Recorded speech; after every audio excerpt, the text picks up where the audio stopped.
おはようございます。画家の小木曽です。102回目の鬼好評会を始めたいと思います。この鬼好評というのは私が何か審査とか、出してみたいという方は、こちらの方ですね。ここクリックして、この動画見て、この動画を見て、送ってきていただけると幸いです。時間だけ最近ちょっと変更になりました。金曜日の20時から23時59分、金曜日の18時、夕方6時から。で、もういつ送ってきていただいても結構ですけど、金曜日の間に、そしたら今土曜日の、今2時10分なんですけども、深夜。土曜日の午前中と、だいたい深夜に僕、動き出す人なんで、最近のルーチンになってますけども、土曜日のうちに撮れますので。で、先週の194回から101回、8回も流してしまったんですけど、80枚あってですね、80何枚ですね。で、3回ぐらいイラッとしてるんですけど、案外なんでイラッとしてたか、だいぶカットもしてるんですけど、その余韻が残ってしまっていてすみませんでした。今後はもうそういったことないように、早めにカットしよう。読んでイラッとしたらもうこの人カットってぐらいの気持ちでいこうと思いますが、原則はもう流そうと思ってます。で、なんでイラッとしてるかというと、動画の作り方に対していろいろ言う。先に絵見せときましょうかね。こちらの作品初めての方ということで、ちょっとこの方だいぶ長くなると思いますが、ずーっと載せておきますね。動画の作り方とかにクレームを言われたりするんですけど、もう一人の体で一人で全部やってますし、ボランティアに近いというか、一応は皆さん CM を入れているので、皆さんが一回視聴すると本当にちょろっとだけ入ってくるんですね。いくら入ってくるのって話かもしれませんけども、もう口軽いから言いますけど、YouTube って CM 単価いくらとか調べたら出てくるはずなんですけども、 0.1 円とかって出てくると思うんですよ。要は10回視聴すると1円入ってくる、10回視聴されてると1円入ってくるとかいうのがあるんですけども、で、大体1年間で何時間 ?4000 時間ぐらい視聴されていて、登録者が1000人で、何でしたっけ、8000円以上をそれでいったら、Google さんからお金が入るという形になってるんですよ。私も一応いただいているんですけども。で、CM 単価 0.1 円という計算なのかどうかっていうと、実は私もっと高いんですよ。どう考えても。例えば3000回視聴されている動画がだいたい平均で1200、300円ぐらいなんですよ。11ドル、12ドルとかそんなぐらいっていう感じなんですよ。だから鬼好評1回やるとだいたい1000円ぐらいの感じっていう感じなんですね。だから動画編集30分撮って、今週ね、21枚だけですので少ないので、月火水でいきますね。で、3000回やったら1200円とかで、だいたい動画30分撮って、だいたい編集に20分かかって、アップロードに10分ぐらいかかるんで、ちょうど1時間ぐらいなんで、時給1000円ぐらいかな、1200、300円ぐらいかなっていう感じなんで、46歳のフリーターとしては、1200円ぐらいがちょうどいいのかなと思います。で、なんでイラッとするかというと、やっぱりね、動画の作り方とかをもっとこうしろ、あしろとか言われると、やっぱりムカつきますよ。これはきついですよ。もう見ないでほしいと思いますよね。で、やっぱり無料にあまりにも世の中慣れすぎてしまっていて、一応皆さんが送ってくださる労力となんやらかんやら見ていただいて 0.4 円っていうのかもしれませんけども、ほぼボランティアというかほぼ無料でやってるわけですよね。で、やっぱりクレームとか文句があるならば、ぜひですね、教室に通われてください。で、私は私の主義でやります。学生を教えてる立場上、著作権的に引っかかってるとか、例えば人の写真を使っているとか、なんやかんやに関してはやっぱ厳しくいかないと、それはやっぱり僕自身ももちろんそうですけども、学生がそれで何か大きなミスを犯してしまったりしたら、やっぱり指導してなかった先生の責任になってくるわけじゃないですか。だからちょっとガーガー厳しくいきます。すいません、長々と載せておりますけども、ちょっとその辺をご容赦ください。基本的にはほぼ載せる予定でおります。ただ80枚となると厳しかったんですが、今回21枚ということで、多分適正規模が見えてきましたね。40枚前後ぐらいが一番適正規模なのかなって思いますけども、別に皆皆さんも遠慮なく送ってください。で、初心者の方、初心者ですとか言うたら、初心者向けにもちろん言いますし、こういう画材使われたらとか、こういう風に書いてみたらとか言いますし、私はもっと高み目指したいんだって言ったらもうボロクソいきますので、それは覚悟して、言うていただければと思います。じゃあ早速というかだいぶかかりました。5分も喋りましたけど、こちらの作品ですね。この方は、超後期高齢者ですが、超後期高齢者っておいくつぐらいなのかな分かりませんけども、後期高齢者って70歳ぐらいなんですか？じゃあ超っていうことはね先生の動画初期から拝見させていただいて、こんな老婆でもいいのかしらと出品の勇気が出ませんでした。私の執筆した美術の窓を見て、独学していたのですか。そうですか。ありがとうございます。1円も印税入ってこないんですよ。作画、協力みたいなのでいくらかいただくという形なんですけどもね。人物を描くのは難しいと実感してますと。月2回仲間との自主活動をしてますと。水彩、孫と猫、2人ともボストン生まれて、お孫さんと猫がボストン生まれだそうですということでたこ焼きをソースで食べないあたりでのお住まいの方ということですね。素敵なでも作品ですね。お孫さんちょっと手置きですねこれ難しいですよね。こういう方はね、もし身近に例えばお友達でも何でもいいですよ。写真撮って形撮った瞬間送ってみてください。で、おべんちゃらなしで答えてっていう風に言うたら、多分手置きよって言われるので、まずそれをちょっとお孫さんにしては手が大きいなという自分の顔。これ猫もものすごい大きいですよね。これね、なんか 2,3 日前っていうか、今日は土曜日なんですけど、昨日クマが逃げたみたいなニュースやってて、うわすげえなと思いながら見てましたけど、若干でかい感じがしますけどね。頭が小さいのかなと。僕はね、後者の頭が小さい方なのかもしれないなという気がいたします。お子さんにしてはちょっと頭が小さい、おいくつぐらいの方か分かりませんけどね。ただすごく絵の具の塗り方とか丁寧さとかはいいので、ちょっと次のステップとしてどうしようかな。これね、顔の位置難しいですよ。僕今ちょっと下向いてますけど、どうですか？描けそうですか？私描けそうですか？ちょっと難しいでしょ。お孫さんとかが向こうにお住まいとかやって、例えばお嬢さんか何かが旦那さんか分かりませんが、お父様っていうか写真送ってきてもらうときに、そのあたりいっぱい写真送ってきてもらったらいいですよ。ね、で光の設定とかがある程度していて、でどうしてもこれって石膏デッサンでいうとヘルメスとかってちょっと頭かしげてるんですよ。でこうなってる手よりもこうなってて真っ暗じゃないですか。今手のここの辺ね。でそこのところに見せ場的なのを持ってくるってすごく難しいです。やっぱりこうなってるとキラキラとかバタバタとかしてるでしょ。でそういう風にちょっと光の設定をある程度よろしくお願いいたしますということで写真を送ってもらう際にしてみるということと、もし自信がなくてでもなんかお孫さんの可愛らしさ描きたいと思ったら転写してみてください。もうコンビニエンスストアかなんかに行って、例えばどのぐらいのサイズかちょっと書いて、これ F25 かなり拡大せないかんですけども、僕やったらその拡大コピーのまた拡大コピー、ちょっと算数せんといかんのですけども、写真を A4 サイズにしたら、これを多分 A4 サイズなんで2.5 倍ぐらいかもしれませんが、例えば顔の部分だけでもっていうことで転写されるぐらいの方が、もしかして形に関してのストレスがなくなって、描いていく途中でのストレスも減るかもしれません。案外そういう感じでいいかなというふうに思いますので、そういう感じでされてみてください。絵の具の塗り方とかすごく綺麗で丁寧でいいと思いますので、ちょっとそのあたりちょっと長くなってきてしまいましたので、もっともっと言いたいことありますけども、ただ猫の描き込みとかすごく色綺麗だったり、黒のビンと入り方なんていうの潔さみたいなのが良かったり、いいところいっぱいありますので、ちょっといい写真とか形に関してはそのあたり、ちょっとストレスなくやられていった方がいいかなと思います。また送ってきてください。ちょっとまだまだ言いたいことを本当21枚やったら山ほどありますので。次の作品こちらです。この方はですね、20年間出かけた場所の風景を描いていますということで、これは帝釈天、柴又でしょうね。柴又の帝釈天。美しい門を中心に描きたかったのですが、全体を入れるため手前の焦点が入れる必要になり、意外に手前に時間をかけてしまいました。ご指導よろしくお願いしますということで、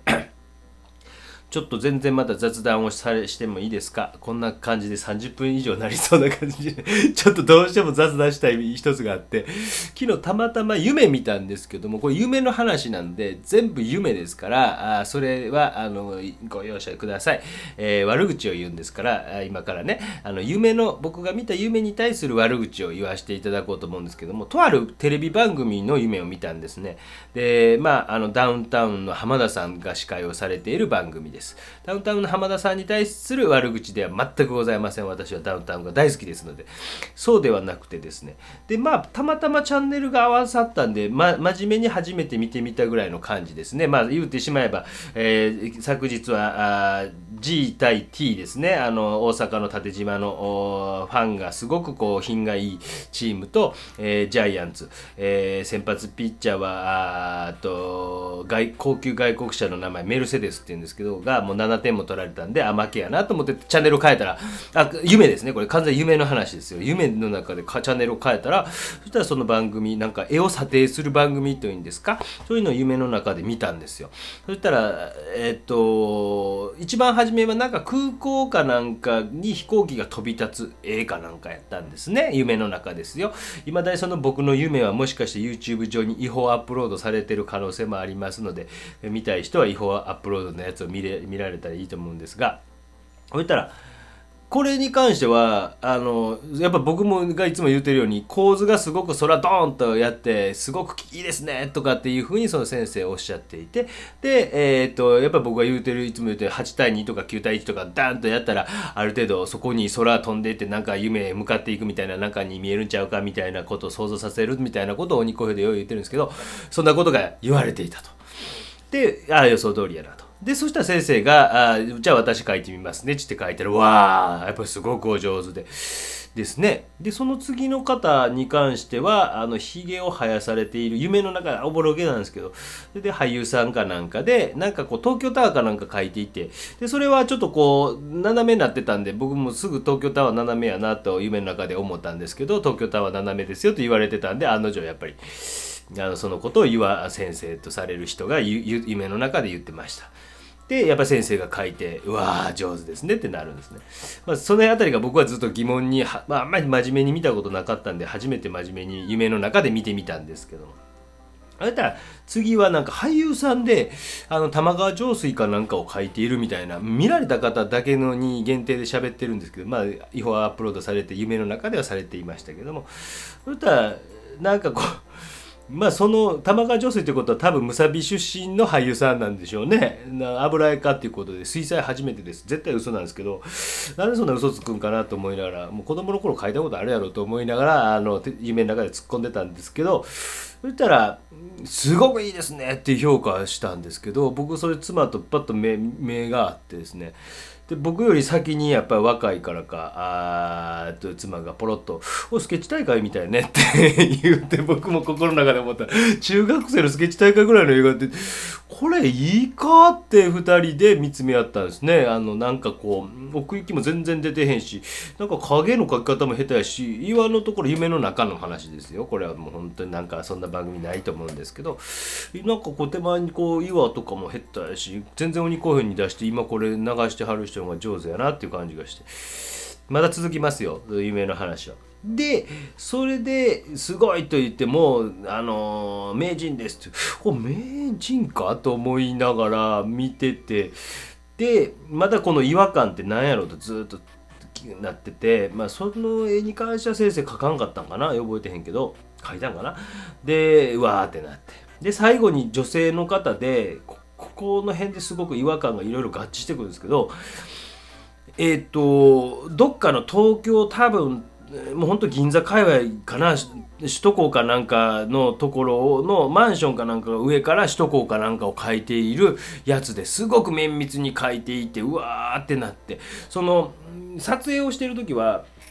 そのビルの上から描いてますというような感じで流していたんですが、出てきた作品確かにまあ上手やなって、写真を写しはったなっていう風に見えたんですよ。なんでかっていうと、光が写真と同じように光も描いてたんですね。絶対に肉眼では見えない光が描かれていたんですよ。これじゃあ写真写してますって、まあそこで絶対写真、そこの場では一応その撮影上はこういうところで描いてます、私こういうところでスケッチしてますっていうのをやってるんですけど、写真使ってるよなと思いながら、でその後最後に確か先生がまた描きはったか覚えてないけど、絶対先生みたいに描けないんですよ。それなんでかっていうと、紙が全然違うなっていうのに気づいたんですね。もう1枚目から気づいてたんですけど、水彩紙のいいやつ使ってるから、すごくにじみも綺麗で、多分絵の具に関してもああいうの平等にしてやっていかんと伸びるわけないよなと、だらだらとなんか夢の話をしました。この方の作品をずっと載せておきました。で、なぜこの方の作品を長々載せておこうかと思ったんですが、これだけ送ってきてるんですね。まあ行ったところをずっと20年書いてきてますっていう感じなんですけど、まあ一言で言うと、この方そんな年じゃないです。50代やったと思うんですけど、はっきり言ってしまう、面白くないんですね。僕ずっと正直言うとお上手やなとは思ってたんですけども、まだ50代やったらなんかプラスアルファ探されてみてはとか、現場に行ってみて書かれてみてはとか、やっぱなんかこうスナップ写真のねなんかをまあ自分で実際行かれたんでしょうけども、面白いかというと、こう12回目なんですけど、ずーっと思ってるんですよ。面白い、ごめんなさい、完全なのにですけど、やっぱりちょっと頑張って自分の作品にする努力をしていかないと、なんか12枚もあると、なんかどっかの企業の、地方の中小企業のカレンダーに見えてくるというか、うわめっちゃどっか書きはったわ。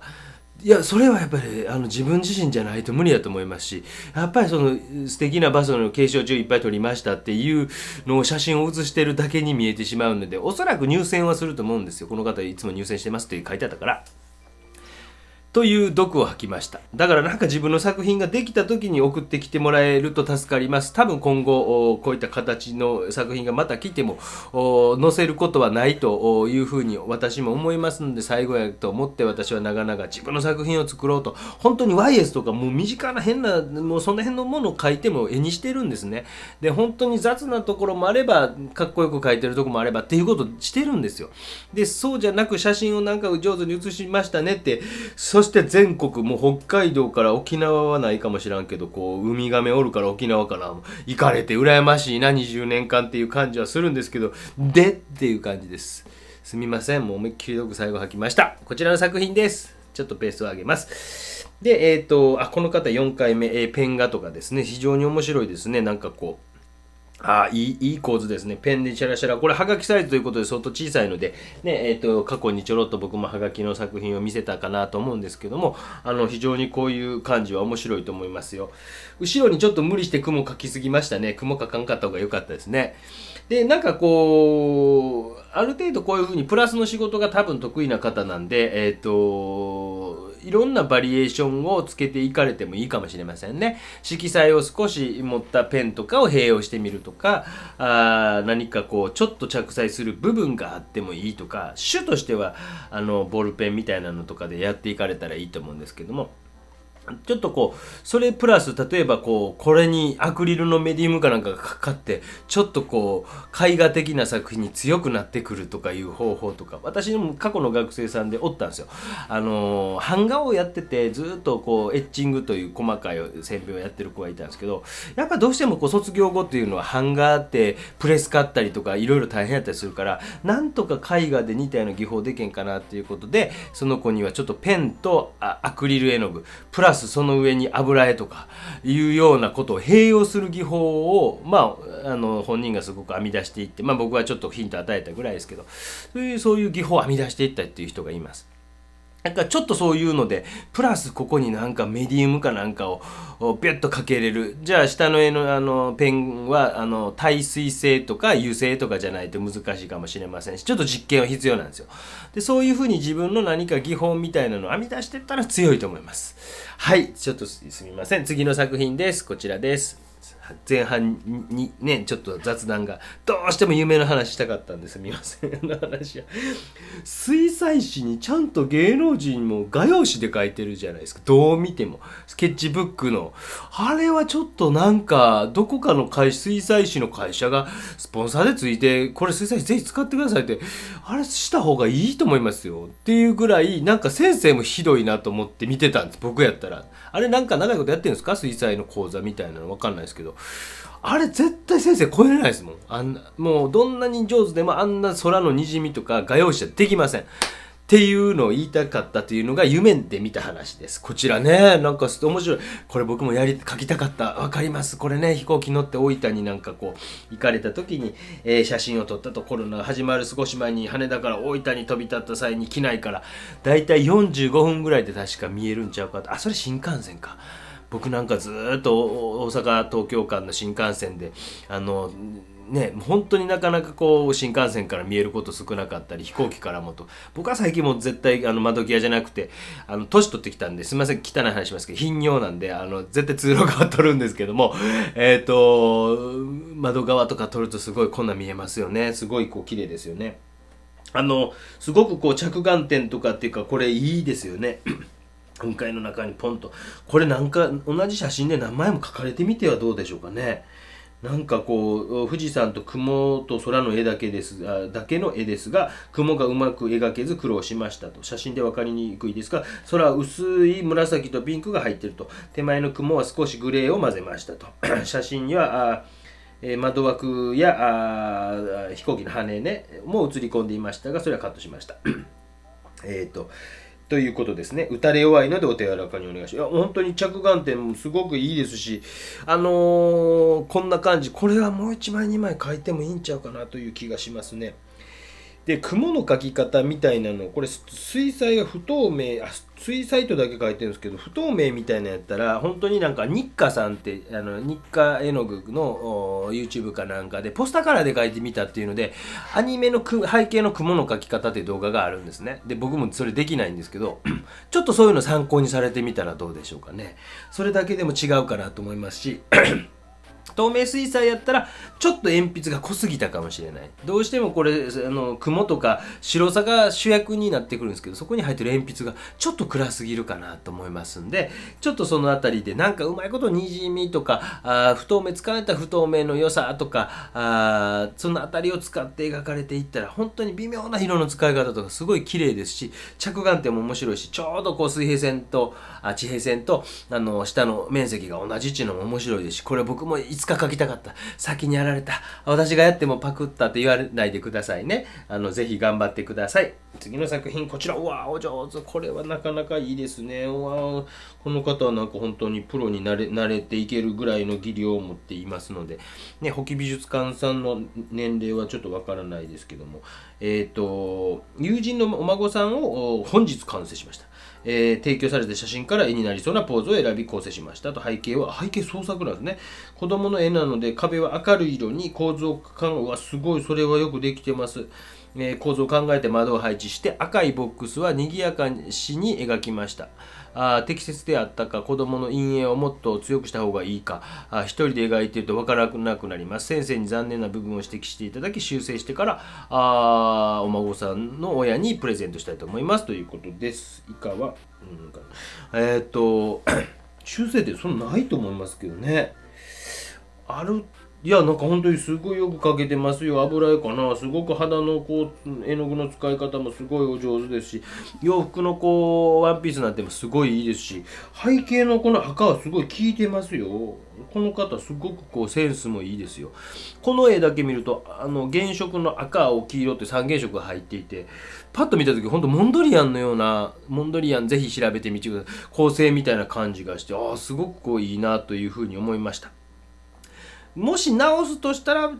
置いてる手首あたりかな。下にある手の手首あたりかな。手首がちょっと太いのかなというのが引っかかります。若干ね、私は。で、もうちょっと直すとしたら、どうしてもこれは自然光と蛍光灯が両方入ってる光やから難しいかもしれませんけども、やっぱも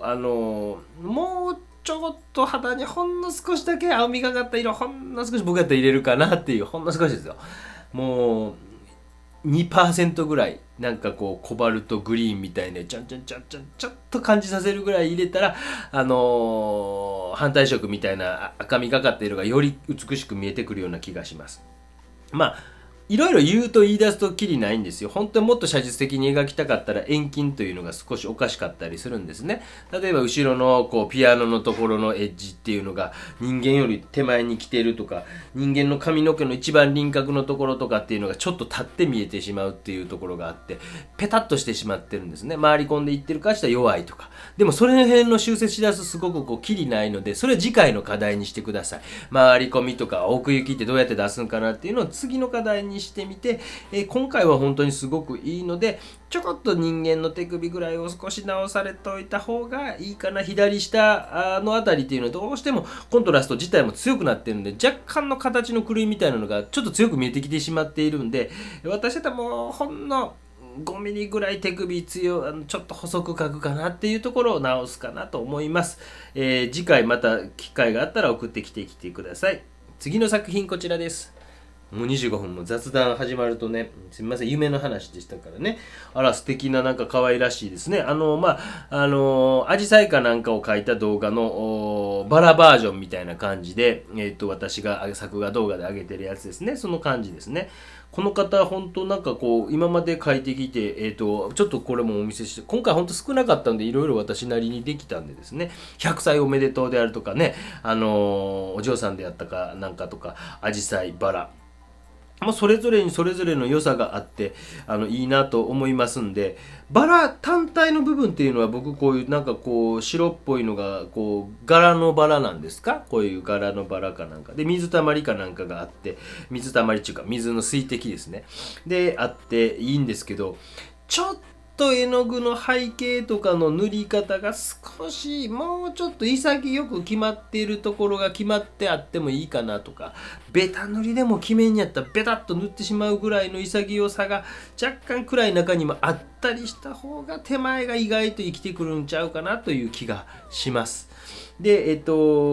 緑色に関してももう少しビビッドな色があったりすると意外と赤と響き合いとかがもうちょっと綺麗に見えてくるかなという気がします。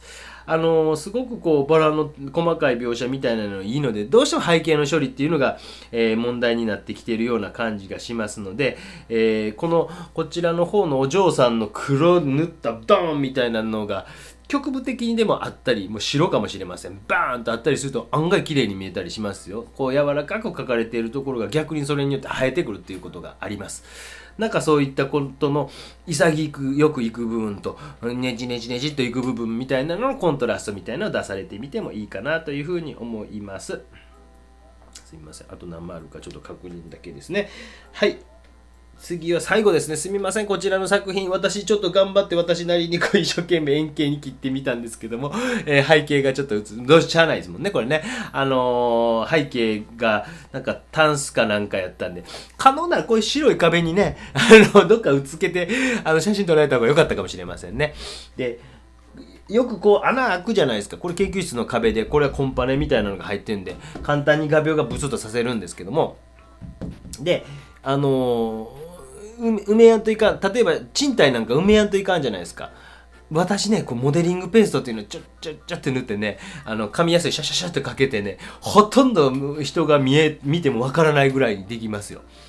こんなん言うたら怒られるのかな。まあいいや。もう言うたらもうしゃあないですもんね。本当にちょんとなんかね、モデリングペーストって紙やすいかけると、ほとんど穴が見えなくなります。家とかでも、私の家もめっちゃ綺麗やから壁とか打ちたくないっていう人も、案外白い壁とかってそれできます。で皆さんぐらいかけるようになってきたら、それにアクリル絵のかなんか塗って壁の色とか同じ色作っちゃってやったら、穴ぐらい大体埋まりますので、なんかそういう撮影をされてみてもいいのかなって適当に思いました。初めてですかね、この方。初めて75歳の初心者。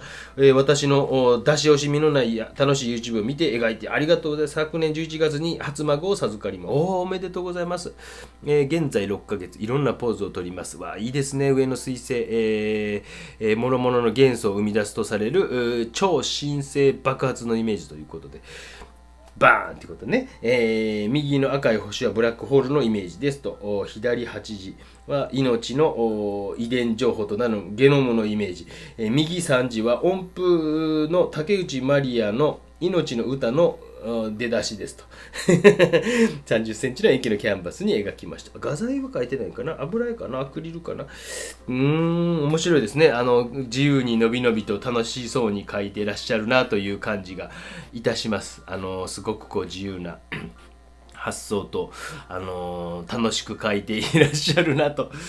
もう吹っ飛ぶんやったら吹っ飛んだ方がいいかなと思いますよ。もう終わってるかもしれませんけど、私が東京芸大いた絹谷浩二先生の個展が三越百貨店東京三越でやってましたけども、バーンとかダーンとかっていう感じの先生ですも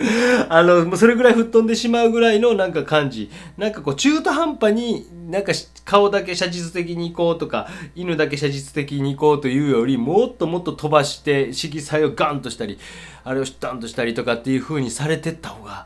案外これは面白い作品になるんちゃうかなという気がしますので、ちょっと参考に絹谷浩二先生というのを画集も出されていますので、参考に見られてみてください。そうなってくると初心者でもまずじゃあ下地にどんなん使おうかなとか、どんな風に下地を作っていこうかなとかっていうのを考えて、それに上にどういう絵の具、ちょっと画材がアクリルか油絵かわからないんであれですけど、どういう絵の具を乗せていこうかなとかって、色に対してもマッチエルに対してもどういう下地を置くことによってどうなってくるかなっていう効果が自分で想像できるっていうふうに思いますので、今週すみません、一発目はここまだあったっけ、めちゃくちゃ長くなって雑談が長くどうしても夢の話をしたかったのですみません。第102回は以上です。ではチャンネル登録よろしくね。SNS もやってます。